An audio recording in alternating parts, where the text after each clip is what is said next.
안녕하세요 여러분, BOS입니다. 이번 영상에서는 변분법의 기초를 좀 다뤄보려고 합니다. 그 변분법의 기초에서 제일 중요한 부분이라 할 수 있는 오일러 라그랑주 방정식을 한번 식을 유도해보고 그런 식을 왜 사용하면서 왜 이런 식으로 표현이 되는지 그런 부분을 한번 오늘 보도록 할게요. 자, 일단 어떤 물리량을 최대 또는 최소로 만들고 싶은 거예요. 우리가 얻고자 하는 어떤 값이 예를 들면 지름길을 찾고자 한다거나 어떤 시작점과 종점이 정해져 있는데 우리가 지름길을 찾고자 하는 경우라든지 아니면 그런 등등의 어떤 최대로 이런 정해진 제한 조건 내에서 최대 또는 최소로 만들고 싶을 때 그런 값이 특히나 적분으로 표현될 때 그러니까 적분값을 최대 또는 최소로 만들어야 할 때가 있어요. 나중에 또 예로 보여드릴 건데 그런 어떤 적분값을 최대 또는 최소로 만들고 싶을 때 우리가 오일러 라그랑주 방정식을 쓰게 됩니다. 자, 예를 들면 그 지름길 문제가 제일 간단하니까 일단 설명을 드려볼게요. 좌표계가 이렇게 있으면 이 점을 이렇게 있고 이 점이 여기 있으면 시작점과 종점이라 할게요. 이 점을. 그러면 첫 점을 시작점을 x1, y1 종점을 x2, y2라고 한다면 이 두 점을 잇는 경로, 즉 길이나 길이라 할 수도 있겠죠. 그 길이 이런 길이 될 수 있고 이런 경로 이런 게 될 수 있는데 제일 지름길이 뭘까요? 우린 답을 이미 알고 있죠. 사실은 직선이죠. 직선이긴 한데 이게 우리가 직선인 걸 알지만 그거를 한번 변분법의 기초로서 풀어보자는 거죠. 그런 거를 어떻게 하면은 유도해서 이게 직선이라는 걸 확실히 엄밀하게 직관적이 아니고 증명할 수 있을까? 그거를 한번 볼 거예요. 보면서 나중에 식을 유도해 볼 건데 일단 해보겠습니다. 일단 곡선의 길이 공식은 이 식이에요. 그죠? 왜냐면 포스팅에서 제가 말씀드렸지만 일단 이 관련 내용은 제가 댓글에 링크를 제가 포스팅을 걸어 드릴 테니까 그게 이 식이 왜 어떻게 유도되고 어떻게 증명되는지는 제가 따로 링크를 걸어 드리겠습니다. 어쨌든 이렇게 표현돼요. 곡선의 길이 공식은 이와 같습니다. 그렇기 때문에 이걸 i로 두고 이 식을 최대 또는 최소로 만들 수 있는 상황이죠, 지금. 왜냐면 이 곡선의 길이를 최소화시켜야지 지름길이 되는 거잖아요. 지름길은 제일 짧은 시간이 걸리는 길이니까 제일 짧은 길이 되는 거잖아요. 그렇기 때문에 이 i라는 그 적분값을 최소화시켜야 되기 때문에 이러한 상황에서 우리가 어떻게 방법으로 제일 짧은 길이가 뭔지 어떤 식이 되는지를 알 수 있을까? 자, 일단 이렇게 해볼게요. 이 식을 스몰 yx를 할 건데 이게 그냥 식이 아니고 물론 직선이 최소화된 식이지만 일단 우리가 그런 직선이 답이라는 걸 모르고 모른다는 전제 하에 이렇게 그냥 곡선처럼 그린 거예요. 그러니까 즉 다시 말해서 이 스몰 yx는 그 지름길 우리가 구하고자 하는 해답이에요. 근데 이거는 그냥 우리가 그냥 막 뚫을 수 있는 임의의 그런 경로 어떤 경로든 이 제일 최소화된 이런 스몰 yx보다는 길이가 길겠죠. 그죠? 그런 개념이에요. 그럼 이렇게 도입하면 되겠죠. 자, 이게 뭘 하는 거냐면 이거 여기에서 라지 yx와 스몰 yx와의 관계를 정립하고 싶은 건데 관계를 이제 설정을 해야지 적분을 풀든지 할 거 아니에요. 그죠? 그러면 이걸 이용하면 되겠죠. 여기가 x1이고 이 점이 x2일 때 새로운 함수 에타 x를 도입하는 겁니다. 자, 이거 일단 여담으로 이거 에타로 읽는 건데 이 문자가 n으로 보이는데 이제 n의 끝부분을 약간 느린 것 같죠? 이걸 에타라고 하더라고요. 에타 x. 자, 이 에타 x라는 함수에서 에타 x1, 즉 x의 x1 값을 대입하면 이 에타 x의 함수값은 0이 되고 에타 x2도 0입니다. 즉 x1과 x2에서의 에타 x의 함수값은 0이라고 두는 거죠. 이렇게 정의를 한다면 그리고 이건 임의의 함수예요. 그러니까 아무거나 되는 거예요. 자, x1과 x2에서 함수값이 0이라면 무조건 어떤 함수든 이제 이렇게 정의를 일단 내리자는 거예요. 임의로. 이거 임의의 함수인데 왜 정의를 내리냐? 그거를 설명드릴 건데 이렇게 두면 이게 이 식으로 성립이 가능하기 때문이에요. 이게 무슨 말이냐? 이게 라지 yx가 왜 스몰 yx에 플러스 뭐 이거 초록색 민트색 표시 이거 뭐냐? 제가 이걸 입실론으로 설명을 한 건데 자, 에타x라는 함수 앞에 입실론을 곱해줌으로써 라지 yx랑 같게 두는 거예요. 무슨 말이냐면 저 스몰 yx는 최소화된 길이죠. 그죠? 우리가 구하고자 하는 해답 최소 그런 값. 근데 에타x는 아까 봤듯이 이 점에서 그리고 이 점에서 x1, y1 그리고 x2, y2에서 함수값이 0이었기 때문에 그러면 저 보라색 상자 안에 있는 식에 x x1이나 x x2를 넣었을 때 당연히 y1 그리고 y2라는 함수값이 같기 때문에 라지 yx와 스몰 yx가 같게 되죠. 네, 그렇기 때문에 이 식은 성립이 가능한 거죠.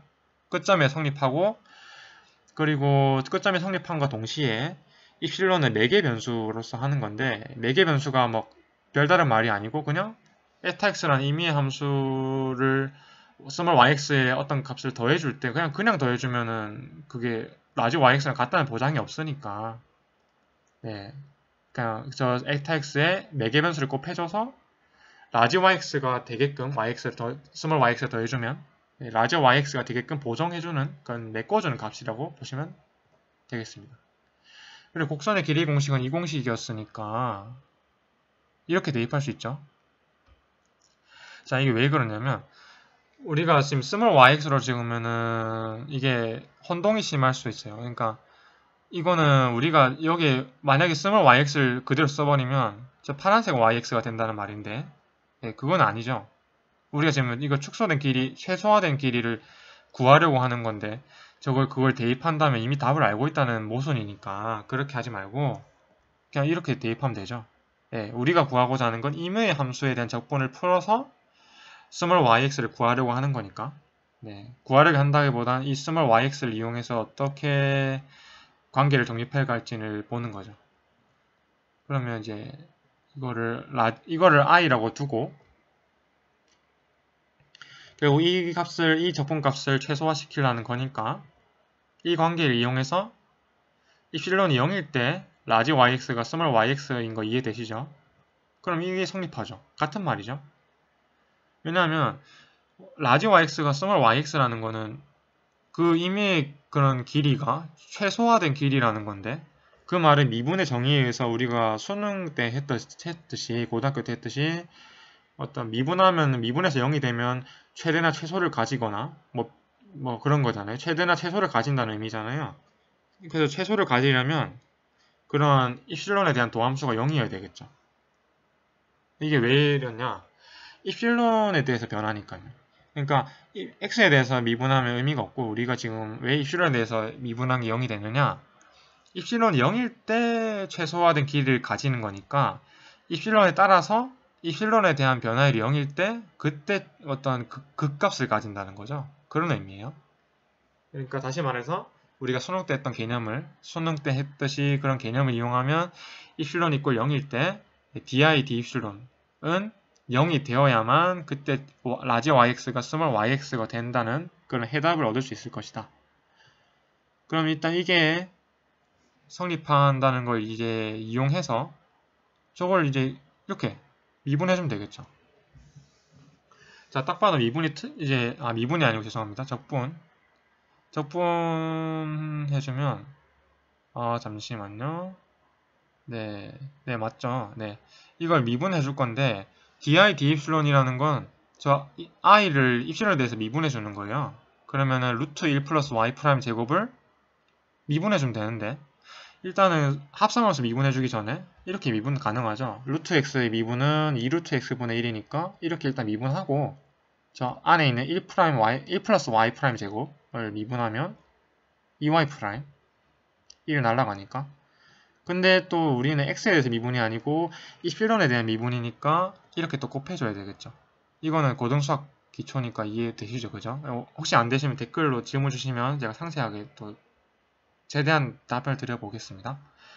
그러면 일단 이 또 dx가 붙고, dx 이거는 그냥 적분 변수죠. 인테그럴 안에 있는 dx 그거 말하는 거예요. 자, 그러면 이 식을 풀어주면 된다는 거네. 그죠? 그럼 그죠? 그러면은 이 식을 풀어주면 된다는 건데, 이제 이렇게 성립하고 이것도 성립하죠. 왜냐면 저 위에서 두 번째 식을 그냥 미분한 거예요. x에 대해서. 입실론은 x와 무관하니까. 그렇기 때문에 이 말은 곧 이 말이 되죠. 자, 저 세 번째 식, 그러니까 라지 y 프라임 x가 스몰 y 프라임 x 플러스 입실론 에타 프라임 x라는 식을, 전체 식을 양변을 입실론에 대해서 미분해주면 dy 프라임 d 입실론이 에타 프라임 x가 된다는 의미예요. 왜냐면 입실론에 대해서 미분해주면 1이니까. 그리고 스몰 y 프라임 x는 입실론과 무관하죠. 네, 그렇기 때문에 0이 돼서 저 오른쪽 식처럼 될 수밖에 없죠. 그죠? 이해되시죠? 네, 언제든 이해 안 되시면 질문. 그러면 이 식을 풀어주면 이게 이거니까. 그죠? 똑같은 문자죠. 그럼 에타 프라임 x를 대입할 수 있겠네요. 그러면 입실론이 0일 때 i가 최소라는 말이니까 di d 입실론은 이렇게 되겠죠. 이건 일단 대입을 그냥 에타 프라임 x만 대입해 준 거죠. 그죠? 초록색 상자, 초록색 타원 안에 에타 프라임 x를 그냥 대입해 준 거죠. 같은 값이니까. 이가 약분된 이유는 분모 분자에 약분시킨 거고, 그리고 y 프라임이 라지 y 프라임이 스몰 y 프라임이 된 이유는 입실론 0일 때 i가 최소가 돼야 되니까, 네, 이렇게 돼야 되기 때문이죠. 그리고 이게 0이라는 거고. 자, 이게 라지 yx가 스몰 yx가 되는 게 최소가 되는 거고, 그래서 그 미분 값이 0이 돼야 되는 거니까, 그래서 이꼴 0이 되는 거죠. 자, 여기까지 정리되셨나요? 정리되셨을 거라 보고 일단 넘어가겠습니다. 그럼 어쨌든 이 식을 이제 풀어주면 되는데, 이 식은 부분적분법을 쓸 수가 있어요. 부분적분법을 쓰는 건데 이렇게 정리하시면 됩니다. 자, 일단은 이 부분은 저 부분적분법 밑에 적혀있는 저 파란색 하늘색 식이 있죠. 인테그랄 a부터 b까지 u'v는 uv에 a 대입하고 마이너스 b 대입한 거에 마이너스 인테그랄 뭐 a부터 b까지 uv' 이 공식 아시죠? 이거는 부분적분법인데 뭐 u'을 뭐든 f'을 두든 뭐 우리가 알고 있던 공식으로 부분적분법으로 대입을 해주면 돼요. 그죠? 그러면 이 식이 되는 거 이해되실 거예요. 이거는 잠시 정지해 줄 필요가 있으실 것 같아요. 그러니까 정지해 두시고 메모를 하시든지 아니면 캡처도 해도 되고, 그래서 이제 이 식이 이제 정리가 됐으면은 넘어가시면 될 것 같습니다. 일단 정지를 하셔도 좋고 아니면 이해가 되시면 넘어가셔도 좋겠습니다. 자, 일단 이해되셨다고 보고 넘어가겠습니다. 일단 di 입실론 그리고 입실론 0일 때 최소를 가지니까 결국 이렇게 적분이 표현된다는 걸 아는데, 이거 보세요. x1, x2죠. 적분 범위가. 대입해줄 범위가. 그러면 이 fx에 x2와 x1을 어쨌든 대입해줘야 된다는 건데, 그럼 이게 날라가요. 왜냐하면 아까 봤듯이 에타는 x2와 x1에서 함수값이 0이었으니까. 다시 에타 x는 x2와 x1에서 함수값이 0이었기 때문에 빨간색 선 그어준 이유는 0이 되어 날아간다는 의미. 그러면 이 전체적인 식이 0이 된다는 거는 이 식이 0이 돼야 된다는 걸 의미해요. 그죠? 따라서 자, 이거는 일단은 이게 0이 돼야 된다는 건데, 이거는 0이 될 수 없죠. 될 수 없는 게 아니라 될 수는 있는데, 이게 임의의 함수라는 거는 어떤 값이든 될 수 있다는 건데, 우리가 최소를 가지려면 어쨌든 이게 무조건 0이 돼야지만 입실론 0일 때 이 값이 0이 돼야 된다는 거잖아요. 그죠?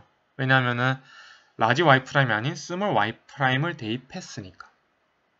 따라서 이게 아닌 이게 0이 돼야 된다는 걸 의미합니다. 즉 전체적인 적분 이게 0이 돼야 된다는 말이기 때문에 저 빨간색 박스가 0이 돼야 된다는 걸 의미하므로 이걸 의미하죠. 다시 말해서 이걸 만족해야만 라지 yx는 스몰 yx를 구할 수 있다는 말이 되고, 이건 이렇게 되고 뭐 0을 적분하면 상수, 그리고 이렇게 정리되고 이렇게 정리가 됩니다. 정리하는 거 쉽죠. 근데 이걸 y 프라임 제곱은 1만 c 제곱 뭐 이렇게 돼 있는데 이걸 루트 씌우면 y 프라임은 상수라는 걸 알게 되는데 이 말이 곧 네, 아시다시피 직선이라는 말이 됩니다. 다시 말해서 이게 이제 직선이 가장 효율적이고 지름길이 된다는 걸 말할 수 있겠죠. 네, 이제 이해되셨죠? 자, 근데 우리는 좀 더 해야 될 게 있는 게 이제 이걸 일반화 시킬 거예요.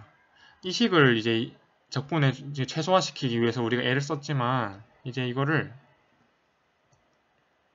i로 두는 거예요. 일반화 시켜서 x 그리고 y 프라임에 대한 함수 f를 새롭게 이제 일반화 시켜서 이거를 최소화 또는 최대화 시키기 위해서는 어떻게 해야 되는가?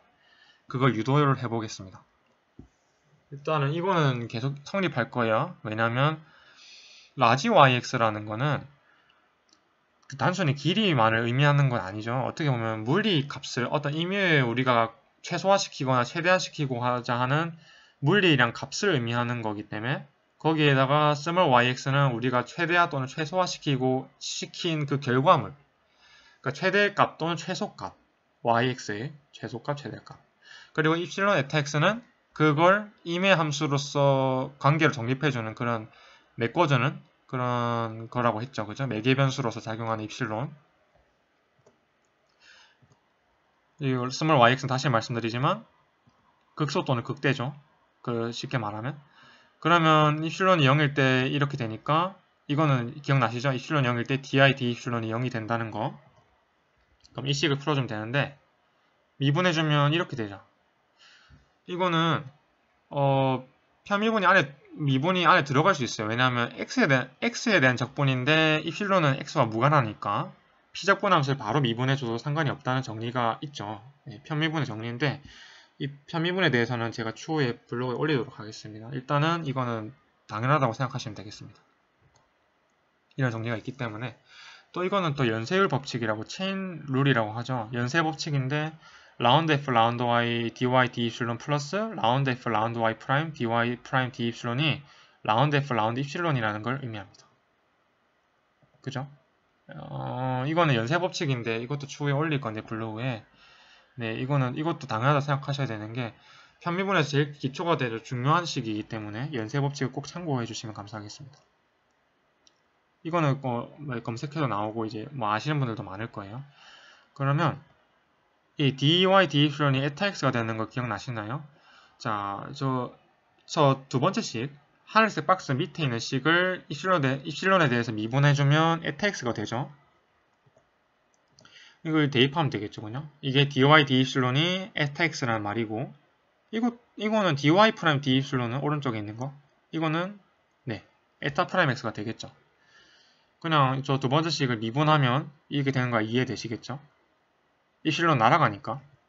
네, 여기까지 이해되시죠? 그러면 이 식을 풀어주면 되는데 이걸 y 프라임 고칠 수 있겠죠. 왜냐면 우리가 애초에 구하고자 하는 게 라지 y가 스몰 y가 된다는 그거에서 그 스몰 yx가 될 때의 적분값이 0이 이 적분값이 0이 된다는 걸 의미하잖아요. 그죠? 왜냐면 이 적분이 원래 이게 아니고 di d 입실론이 0이라는 걸 의미하니까. 네, 그렇기 때문에 따라서 이거는 이렇게 바꿀 수 있고 이게 0이 된다는 걸 의미하기 때문에 이게 결국에는 자, 이거는 또 두 번째 이 파란색 상자는 이렇게 부분적분법으로 쓸 수 있겠죠. 자, 근데 이거는 또 0이 되죠. 왜냐면 에타x에 x1, x2 넣으면 0 되니까 똑같은 방식이 아까 했던 거랑. 그래서 아까 했던 걸 보여드린 게 이거는 또 이게 중요한 부분인 게 아까 했던 걸 보면서 다시 이제 이걸 쉽게 받아들일 수 있도록 책에도 그렇게 정리가 돼 있더라고요. 수리물리 교재라든지. 네, 그렇기 때문에 이게 0이 되고 그리고 그렇기 때문에 이 식이 결국에는 이 식이 됩니다. 자, 설명을 드려보면 저 빨간색 빗금친 거 오른쪽 부분 남는데 거기에 에타x가 포함되어 있죠. p적분 함수에. 네, 에타x라는 식이 있고 그 다음에 저 왼쪽 위에 첫 번째 식에 보시면 파란색 상자 옆에 에타x가 또 있죠. 그러면 에타x로 묶어내주는 거예요. 그러면 노란색 상자 세 번째 식이 되는데 왜냐면 fx로 묶어주면 이게 0이란 말인데 묶어주면 이 식이 묶어지니까. 근데 여기서 보면 묶어지는 건 이해되시죠? 근데 에타x가 0이 될 수 없죠. 그죠? 이건 하고 넘어갑시다. 자, 에타x가 0이 될 수도 있지만 임의 함수니까 이 전체적인 적분을 항상 0이 되게 하려면 이 주황색이 0이 되어야 하므로 이게 결국에는 우리가 극소 또는 극대를 구하기 위해서 필요한 방정식이 되겠죠. 따라서 이 식이 됩니다. 왜냐면 아까 봤듯이 라운드 f 라운드 y 마이너스 ddx 라운드 f 라운드 y 프라임이 0이 된다는 말인데 어쨌든 0은 부호가 없으니까 마이너스 곱해줘도 똑같으니까 결국에는 이 식이 우리가 최종적으로 구하고자 하는 그 방정식이 되므로 그 방정식을 뭐 수학자라든지 그런 분들이 오일러 라그랑주 방정식으로 이름을 지었다라는 겁니다. 이걸 가지고 뭐 변분법의 기초라고 하는데 변분법 자체가 어떤 물리값을 최대한 최소화시키기 위한 어떻게 보면 최적화적인 문제를 해결하기 위한 방법이 중 하나예요. 근데 그게 들어보는 것도 있고 공부하는 것도 있고 교수님 말씀도 듣고 이렇게 학습을 하다 보니까 부족하게나마 깨닫게 된 게 뭐 해석 역학이라든지 역학에서 엄청 중요하다는 걸 알게 되더라고요. 그래서 역학에서 엄청 중요한 식이기 때문에 이 식은 꼭 알고 계셔야 된다라는 겁니다. 네, 오일러 라그랑주 방정식을 이제 이렇게 유도할 수가 있겠다는 걸 보여드리고 싶어서 영상 올려보았습니다. 이렇게 유도를 해보았는데요. 좀 도움이 되어드렸는지 모르겠는데 다음 영상에서는 이 오일러 라그랑주 방정식을 이용해서 간단한 예제를 한번 풀어보고 그런 의미를 더 찾아가는 방식으로 스터디를 진행하려고 합니다. 네, 시청해주셔서 감사하고 이번은 일단 여기서 마치도록 하겠습니다. 감사합니다.